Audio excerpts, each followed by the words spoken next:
Yes, people, big. I tried to stop saying big up on the intro, damn it. But here we are. Welcome into the show, episode 225, the Untitled series. Now, you're probably like, damn, Jacob, you got a little pep in your step, a little spring to the ding, you know what I mean? And I'm here to tell you right now, while I'm still upset and disappointed at the 2 drop points, I feel like, I've been allowing myself to listen to as many opinions as possible. And you know what? I've come to one conclusion. Either the sky's falling and you better run, hide your wife, hide your kids, protect them by all accounts because the sky is falling. You better protect your head, my friend. The sky is falling. You know, there's a movie I saw a long time ago. It's called Chicken Little. I don't know if you ever heard about it. I might actually go ahead and Google it for you. It's called Chicken Little. And it's about this little old chicken. Here he is. This guy right here. It's about this little old chicken. You know this chicken? He's all like, oh, the sky's falling. Oh, the sky's falling. You know, I don't remember much from it, but I just remember thinking, what a dweeb. What a little dweeby bird. This little chicken. Thinking that the sky is falling. And then I'm listening to grown men make me feel as though the sky is falling. And it made me feel as though, what am I doing? I didn't feel like the sky was falling. I was pissed off because of this cocksucker, sure. But I never at once, at the end of the game, felt like, oh, this is it now. This is it. If you didn't know, it's all, everyone, you know, I love this photo. It's absolutely hilarious. But this got everybody feeling like this. I've got countless, well, I could count, but I'm not gonna, screenshots from various chats, from various channels. And all of these messages would probably lead you to believe that the sky is falling as well. Now, again, I'm not singling anyone out specifically because there's no need for that. And I got a lot of love for everybody despite the diverse opinions. So, you know, again, disclaimer, whatever you may hear on this show, it's okay if you're a little cheeky little, all right? It's okay if you're little tiny cheeky, you want your little cute cheeks squeezed. I mean, I'll squeeze them little cheeks, baby. I'll talk to you, all right? But just, you know, I just feel like the argument is so one-sided. The discussion is so one-sided. And anyone who's subscribed to United Spurs for any length amount of time, like Rich, big up Rich. He came in with a super size. Big up Jacob and fam. Here we go. Oh, here we go. Indeed, you're gonna distract me, but distract me very nicely indeed with a super chat. You go and get your wish. Here we go, the new Magnum sandwich to noon minutes. The deal is finally done. It's finally done. So big up to you for the super chat. Big up Rich. Rich is someone who's in here and, like Scott M. And they all have different opinions than me. And that's good. That's great. I think that's what makes the soup of being a fan of a sports team so fucking sweet is the diverse flavors. Because some people, you know, they watch things, they think that dude's a fucking bum. And a bum, just a fucking bum and a fucking idiot. Sometimes you agree, sometimes you don't agree, okay? Now, I'm going to get to the chat in a second, but I just feel like I need to just say this off the top. I just listen, I watch, I don't always comment. Sometimes I do comment, sometimes I don't. And, you know, I like to support all channels, content creators that I like, that I think are good people. So again, if I pull up something and you're like, oh, that's from my chat, he's talking about me, just know that I like you because that means I'm listening and watching your channel. But I'm also using examples. So it's okay. There's no need to, it's just people in the chat. But I want everyone to know, like, it's okay to think that the sky is not falling right now. I feel like people want you to fear so they're right, or people want you to doubt what you think so that way that they're right. I don't know if it's that way that they're right. I just don't. necessarily understand the it feels like a gross overreaction, if I'm honest. And I'm losing my train of thought here because I really want to be succinct in what I say and be careful with what I say. But honestly, grown men acting like Chicken Little, it's fucking weird to me. I'll be so honest. It's just weird to me. Like in real life, I don't act like Chicken Little. I would never act like Chicken Little in regards to football. Now, I'm doing a very easy, simple reduction of a very grand audience here because it is a large net I'm throwing out here.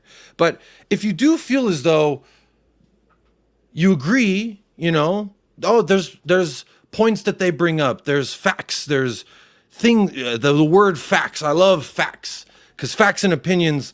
It's like a Robin Thicke song. Sometimes the lines can be blurred, and I don't necessarily always speak up, but I just feel like if there's anyone out there who's like, well, I felt this way, and then this person made me feel bad for feeling this way, or you go into a room and you're the only person out of 3,500 people, 500, 800 people chatting, and you're 1% of an opinion, and then people are all coming at you saying one thing and another, this, that, and the other. Now, I took notes. I don't, again, if you know me, you know that I don't take notes. You know that I'm not a very prepared motherfucker. I don't really put too much forethought other than what are some good bookmarks to talk about, some good subjects, some things I've been thinking about, and I try to keep it fluid and light and nice. And while that will still be similar today, I did keep notes because I like to listen, like I said, to what people are saying. What does the opposite side say? And I think that it's important to get all opinions heard, so that way you get all the information. All of the information, in my opinion, is the most valuable. Now, what you do with the information is up to you. So it's not up to me to say, oh, you should feel this way, you should feel that way. Again, if you've ever subscribed to this channel long enough, you know that I've never said that. I just feel like, when you're making a point, it's very easy to say all the things that coincide with making your point factual, or it is the fact. And like, while it could be genuinely just facts, that's like, context is still crucial in a lot of instances, in my opinion. So let's just get right to it. And then I'm going to say hello to the chat. And I wrote down what I heard the gripe was, or the indications that the sky is falling, shall we say. The Chicken Little mentality. The sky is falling. And I was like, okay, well, let me go back and let me compare and let me look at things and let me see if there's other angles to this that aren't really being fairly represented. So that's what I'm going to try and do here real quick. So bear with me, folks. One of the things I heard, one of the facts that I've heard,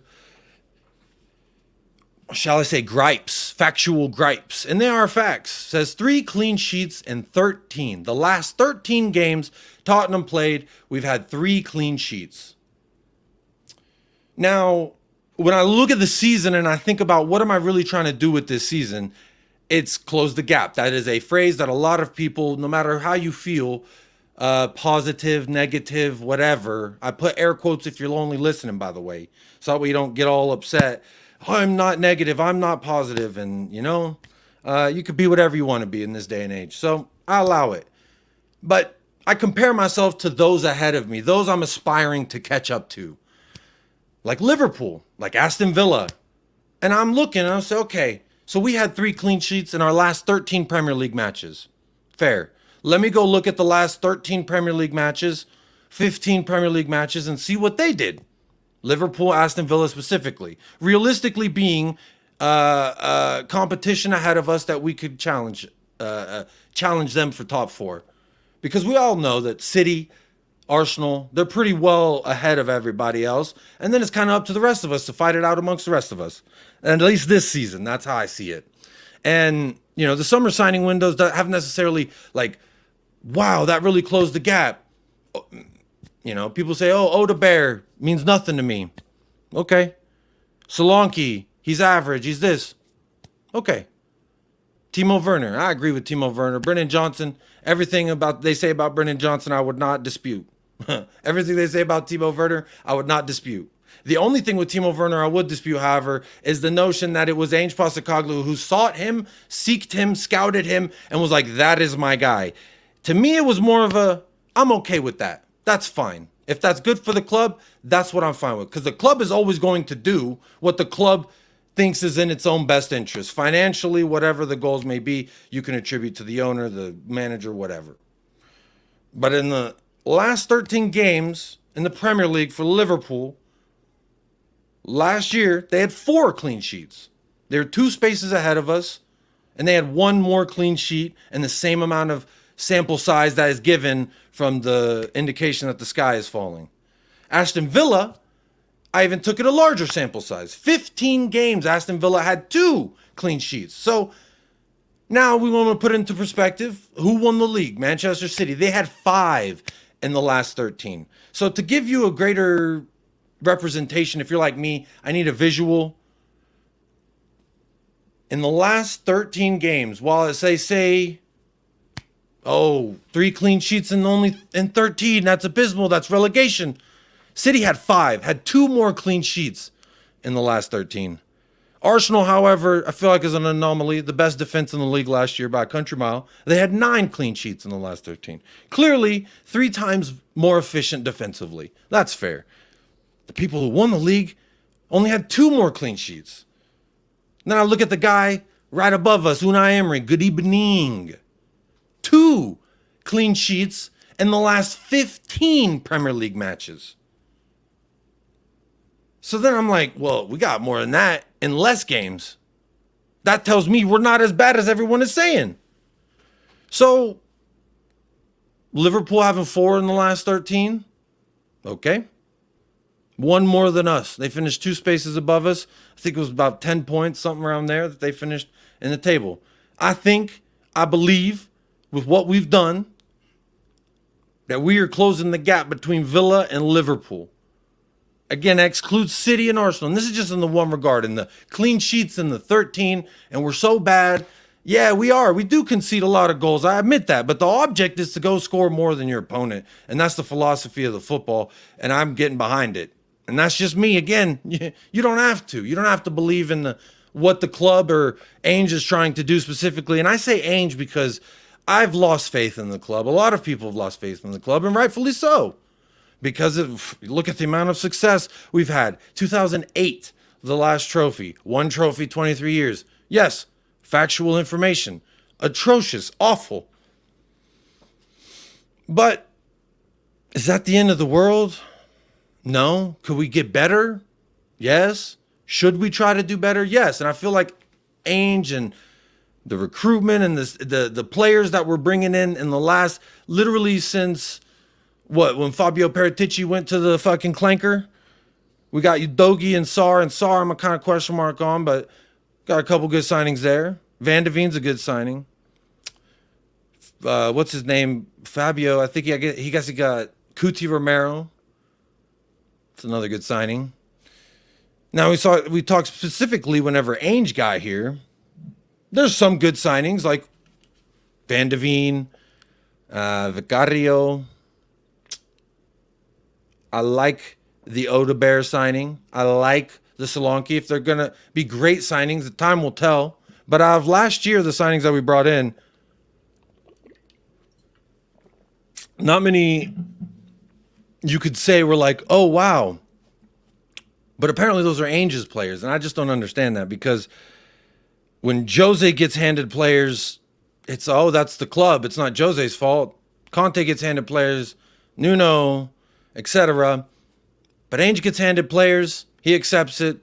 He gets all the criticism in the world. That's not even a point that I had written down. That was just a little side tangent I was thinking about. But another fact, I don't want to say statistic. I want to say fact that is thrown out there quite often. 4 wins in the last 12. 4 wins in the Premier League out of the last 12 that we played. Now, again, Ipswich withstanding, West Ham withstanding, Liverpool have 6 in the last 12.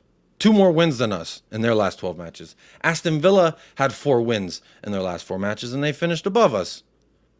Sounds to me like that number keeps me right along pace with the motherfuckers we're trying to get ahead of. So I'm not too fussed about that fact, if I'm honest. Another fact, last 28 games, form table has us, I've heard a bunch of different, I've heard 11th, 12th, 13th, 14th, 15th. And to me, all that's irrelevant. In the last 28 games, there is no form table. There's only the table, the Premier League table. And that's the one that matters to me. The irrelevancy of form being in the 28 matches while also trying to like run that over into from last season to this season, I feel like is a gross misrepresentation of a fact. So, again, I just think it's slightly irrelevant. My fact to say anything against that, I didn't do any research against it. But all I know the research says to me last year was we finished 5th. We were the 5th best team in the Premier League, given all the complications, setbacks, yada, yada. Seems fine to me last year that we had 3 clean sheets in 13, that we had 4 wins in the last 12. We still finished 5th. The concession of goals is another. We conceded 61 goals last year. Conceded 61 goals last year. Yeah?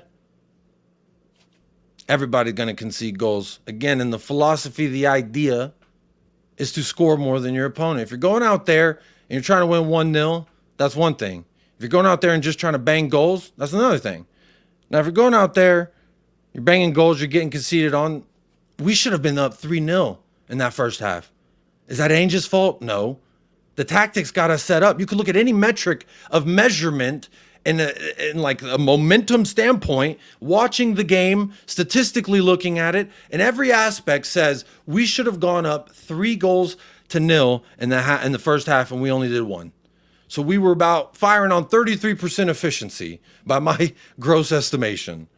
Not efficient, not good enough, awful, atrocious. I'm still pissed about yesterday. But, you know, I start hearing things about Van de Ven, things about Romero. Oh, I got all these screenshots, and I don't even know if I want to pull them up because I don't know. The text is so small, I can't tell which ones are which. But maybe we'll do like at the end of my Sky is Falling rant, we'll do a little montage, and we'll pay homage to all the people who feel like the sky is falling in the screenshots that I have. But back to my notes here. I've been hearing a lot of things about Romero because when you watch an 8-second highlight of a goal being scored, it shows Romero not marking the right guy. And yes, that is true. That is a factual statement. He was not marking the right guy. Fact. To me, leading into that, I look at what led to my back line being out of shape. When a defensive line, this is my opinion, my humble opinion again. When a back line is out of shape, is because they were in an attacking formation, not because a team has built up their attack, have worked the ball and progressed it through our mid and now into our half, and we got beat on a goal. No, it was literally Brennan Johnson giving the ball away softly, weakly when we were starting a build-up from out of the back in which we were being pressed pretty heavy. So to me, kudos to Liverpool. Kudos to Leicester City's press because good job. They forced a mistake out of a very, very weak winger, as they should do. And they did. It led to us being out of shape. Now, this is where I have a problem where Kuti shouldn't be so high up on the list of blame while he is on the list of blame. Don't get it mistaken because people will take 10 seconds of what you say and disregard the next 30. But I'm looking at the fact that they were able to get the ball so easily off of a winger who had been struggling for a significant amount of time. I think he had about 20 good minutes. That's what I remember from my watch long. About 20 good minutes in the first half from Brennan Johnson. But even when he did good stuff, he fucked it. Fantastic tackle, slips over the ball. Just a joke of a winger. And he gets plucked and dispossessed. Now Pedro Porro's out of shape. He's trying to track back. Romero's out of shape. He's trying to track back. Van de Ven's trying to cover the space in which Romero's not. And then the ball gets switched play to the other side. I understand why that cross got over there. But now the cross comes in again. That's where I look at Destiny.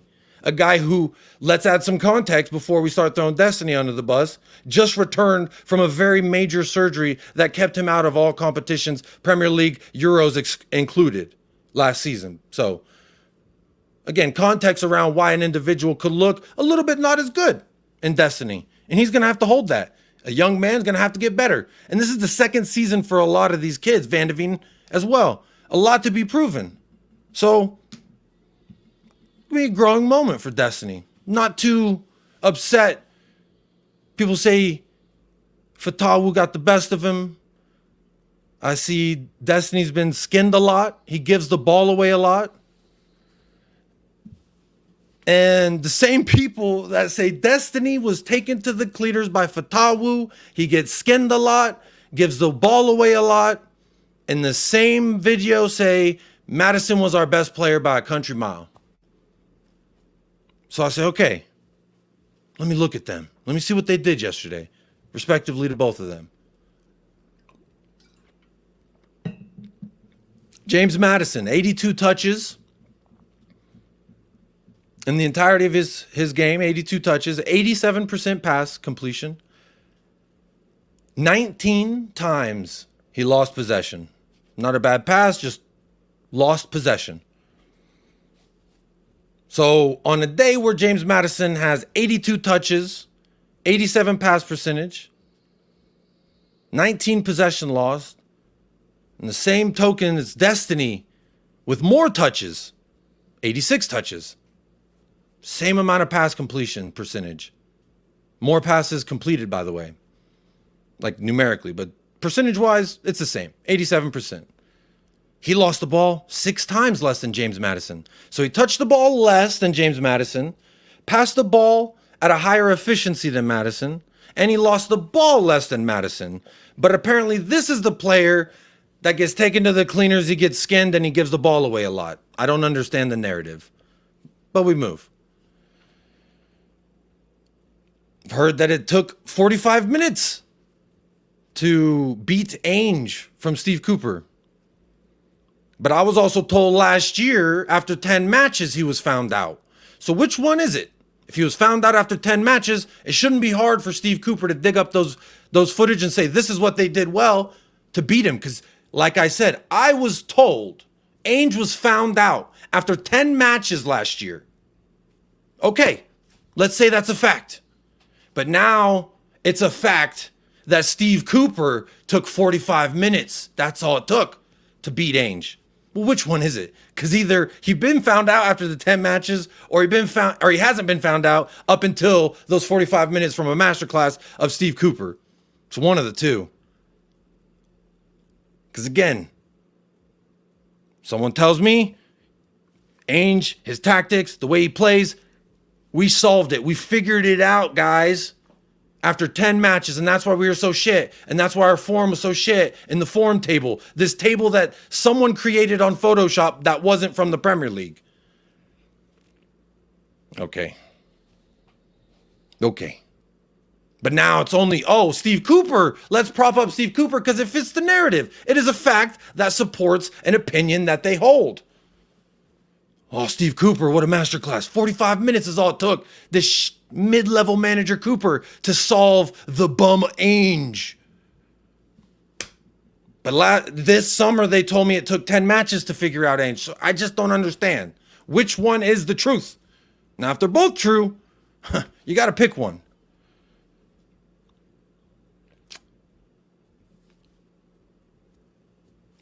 Another thing in regards to James Maddison that I heard says, quote, James Maddison has to be far out wide to get the ball because everyone is in his space.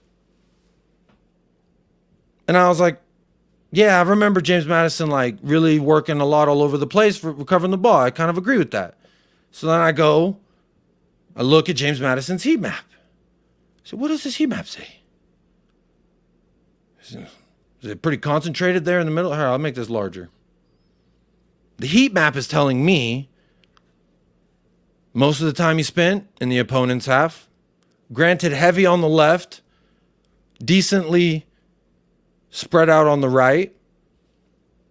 Heavy concentrated on the left. That little splotch that looks like a falling, like a stick figure falling down.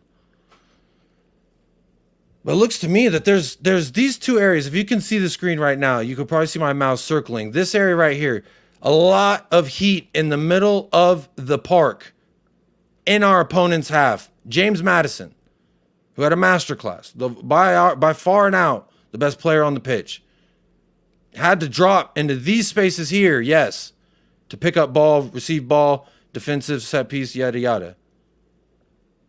But it looks to me like the left middle, it's kind of the area in which he roams, and it's a lot of the area in which he occupies. And so then I was like, well, was Destiny in his way? So I thought, let's compare their heat map side by side. See if I can pull that back up. Hang on.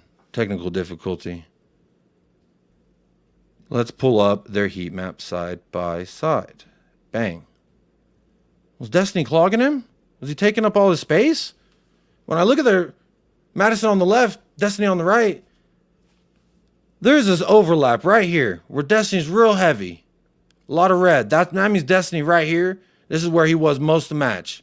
Right here in that red area. Right here. Right here. But that's because they were passing it to each other. So I'm like, who's in his way? Who's in James Maddison's way?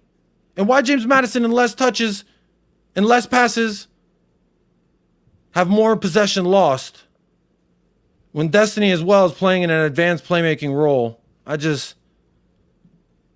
understand. What are the facts supposed to tell me here? Getting close to the end here, folks, so bear with me. I also got here Bergvall and Gray, that they were bad, that they aren't ready, they got caught on the ball time after time.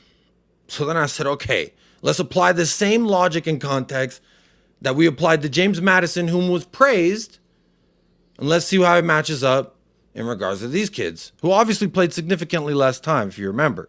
The substitutes right here. Archie Gray, 78 minutes. Lucas Bergvall, 78 minutes. James Maddison out. Okay. And this was after that Bentancur injury, which was fucking... I hope he's all right. I heard he walked and all that. So, excuse me. Praise for Bentancur. But Bergvall and Gray caught the ball... Caught on the ball time after time is what my note has. And so my reply to my note was, Lucas Bergvall has 39 touches in 29 minutes, because they added 9 minutes on at the end. So 9 plus minus the 78 from 90. You get what? If I get 29 minutes, 19 minutes, something like that. Okay. James Maddison at 80. So in less than half the amount of time, Lucas Bergvall had 39 touches to James Maddison's 82. So in less than half the amount of time, had almost the same amount of touches. That checks out. Lost possession 5 times. Lost possession a fourth less than James Maddison. But he gets caught off the ball, Lucas Bergvall. So by my simple mathematics, I didn't go to fucking engineering school, but I did graduate high school and college with a, so I could do this simple math. Now, Lucas Bergvall, with a third of the time that James Maddison had almost half as many touches, lost the possession a fourth amount of time as he did, and completed at a higher percentage rate, 25 out of 26. So when he's getting beat off the ball time after time, was it his passes? Because there was one bad pass he had. Again, 25 out of 26, 96% passing. And he lost possession 5 times. One of them almost cost us a fucking goal, which is a subject I want to talk about later. Vicario, Bergvall, talk about it later. So, wow. So this guy seems, in the fraction amount of the time, to be a little bit more efficient than James Maddison. But the narrative is he's too young, gets caught off the ball time after time. Okay. Archie Gray, 25 touches, significantly less touches, significantly less time, significantly lost possession less, So that checks out, right? 4 times he lost possession in 19 minutes to James Madison's 13. So if I times that by 3, it's 12 times. If his rate continued, he would have lost possession, which is 7 less than Madison for Archie Gray.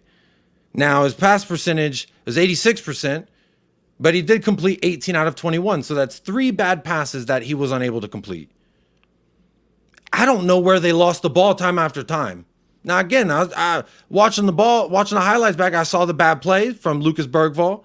I saw Archie Gray get dispossessed a few times. I said, yeah, that sounds about right for these 18-year-olds. So those are just some facts that I typed down that I really thought, you know what? Let's see if the sky is really falling. Do I think that the sky's... Because I felt it. I felt like, wow, it's all crumbling down now, huh? And then I realized maybe it's not all doom and gloom. Maybe there's another way you could look at things. But as a closing out to... before I say hello to the chat, I see 163 comments. Big up to everybody here. Again, I don't know what y'all are saying yet. God, I can only imagine. I want to just... I want to play a little homage, shall we? I'm just going to run through some screenshots. I'm going to play a song that you're very familiar with, okay? There we go. So let's set the mood.